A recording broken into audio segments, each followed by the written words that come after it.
नमस्कार, मैं वंदना अग्रवाल और आप देख रहे हैं राइट इंडिया न्यूज चैनल। इस वक्त हम मौजूद हैं ओम विहार वार्ड में और हमारे साथ बने हुए हैं धर्मवीर रवाना जी, जो कि पूर्व पार्षद तथा पूर्व स्थायी समिति के डिप्टी चेयरमैन भी रह चुके हैं।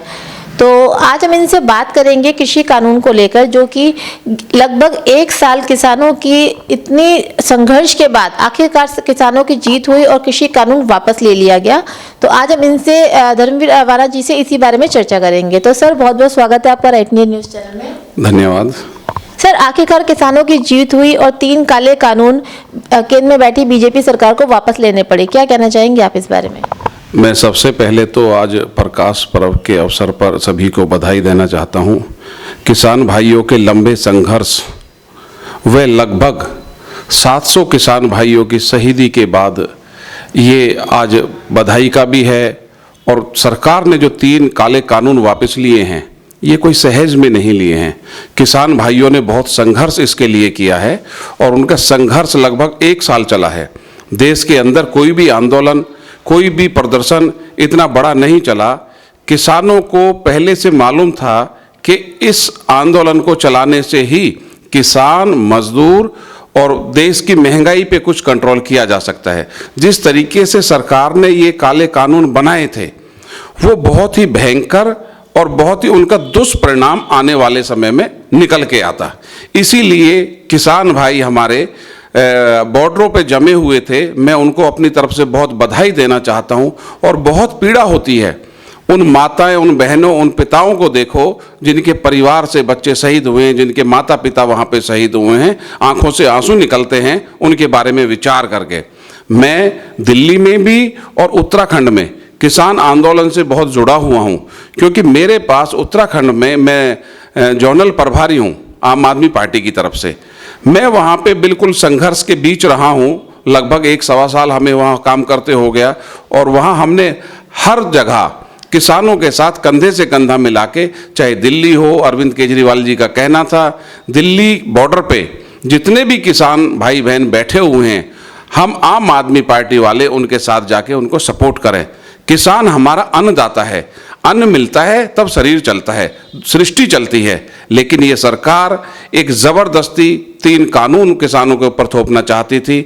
मैं किसान भाइयों को अपनी तरफ से बहुत शुभकामनाएं, बहुत बधाई देना चाहता हूं।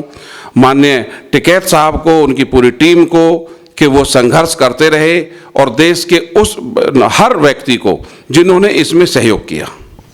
सर, मोदी जी ने अपने एक बयान में कहा था कि ये 3 कानून किसानों के अच्छे के लिए लाए गए हैं, लेकिन या किसान समझ नहीं पाए या हम उन्हें समझा नहीं पाए। तो क्या लगता है आपको, किसान जैसे लोगों को समझाने की जरूरत है? ये मोदी जी किसानों के साथ या देश के साथ आंख मिचौली खेल रहे हैं। किसान का बेटा आज मजिस्ट्रेट भी है, किसान का बेटा देश की सीमा पर जाके रक्षा कर रहा है। जितने भी लोग हैं कहीं ना कहीं किसानी से जुड़े हुए हैं। ये एक देश को दूसरी तरफ ले जाने की प्रतिक्रिया भाजपा की है, इसको मैं स्वीकार नहीं करता। सर, 1 साल बाद करीब सोई हुई सरकार जागी है। आपको क्या लगता है कि जो इन्होंने कानून वापस लिए हैं, कहीं ना कहीं इसमें जो चुनाव आ रहे हैं उसकी वजह से केंद्र पर इसका असर पड़ा है? देखो, बिल्कुल पड़ता है, क्यों नहीं पड़ेगा। इन्होंने इस आंदोलन के बीच मैं भी अपनी उम्र में पहला एक ऐसा वाक्य देख रहा हूं कि जब पिता के ऊपर पुत्र लाठी बरसा रहा है। ये जवान कौन है? ये किसानों के बच्चे ही तो हैं। ये हर जवान किसान के घर से निकल के आया है। इन्होंने, इस सरकार ने, ऐसी भयानक सरकार, इस सरकार ने पिता और पुत्र को लड़वाया है। ऐसी सरकार जिसने किसानों को आतंकवादी कहा, खालिस्तानी कहा। जो अन्नदाता है हमारा, जो हमें अन्न देता है, उसके लिए इन्होंने अनेकों लांछन लगाए।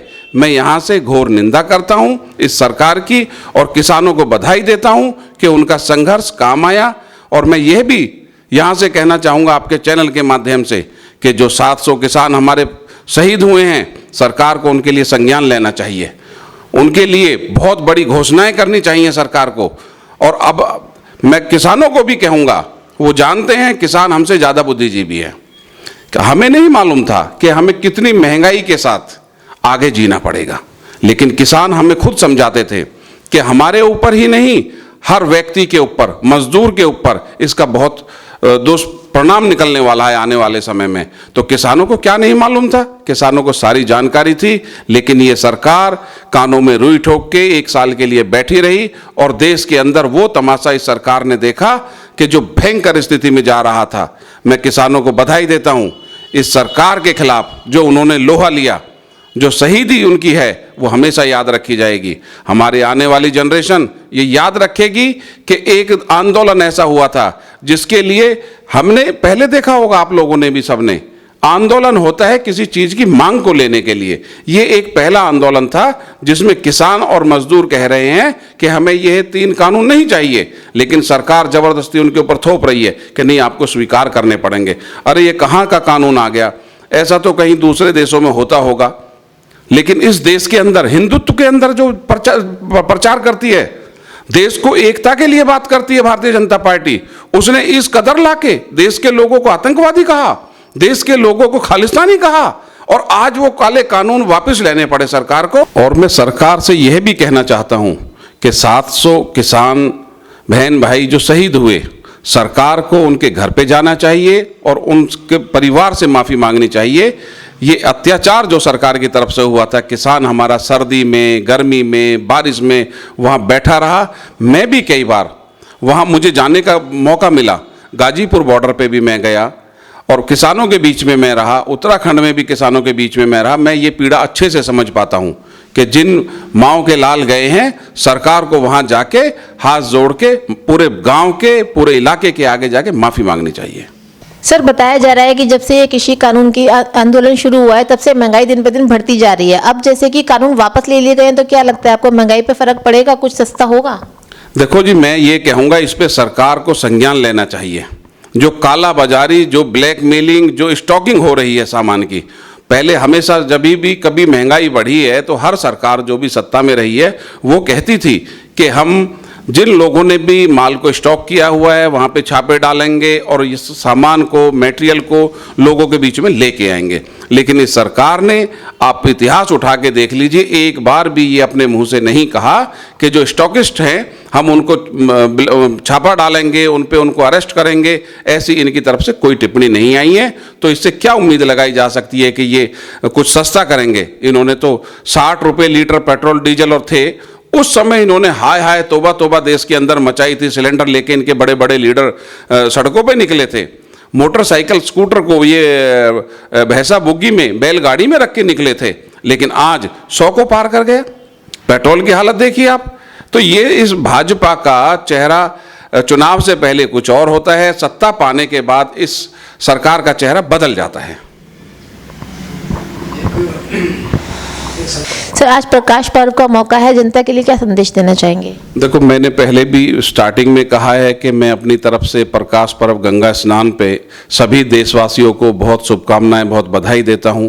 और प्रकाश पर्व गुरु नानक देव जी का, उन्होंने एकता के लिए मिशन चलाया है। और आज भी हम देखते हैं कि सिख धर्म के अंदर वो मिल बांट के जैसे खाते हैं, चलाते हैं, जो भी संस्थाएं हैं, वो एक सभी को ये चीज़ देखनी चाहिए। उसी तरीके से प्रेम प्यार को बढ़ा के रखना चाहिए।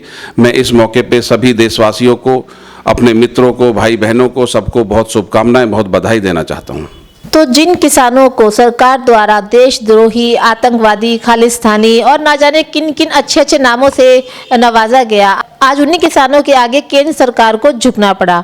लेकिन अब सवाल ये आता है, जो 700 किसान इस आंदोलन में शहीद हुए हैं, उनके परिवारों का क्या केंद्र सरकार को उन परिवारों के पास जाके माफी नहीं मांगनी चाहिए? क्या उनके परिवारों के लिए उचित व्यवस्था नहीं करनी चाहिए? अब सबसे बड़ा सवाल ये खड़ा होता है। किसान आंदोलन पे आगे अपडेट के लिए आप जुड़े रहिए हमारे साथ, देखते रहिए राइट इंडिया न्यूज़। धन्यवाद।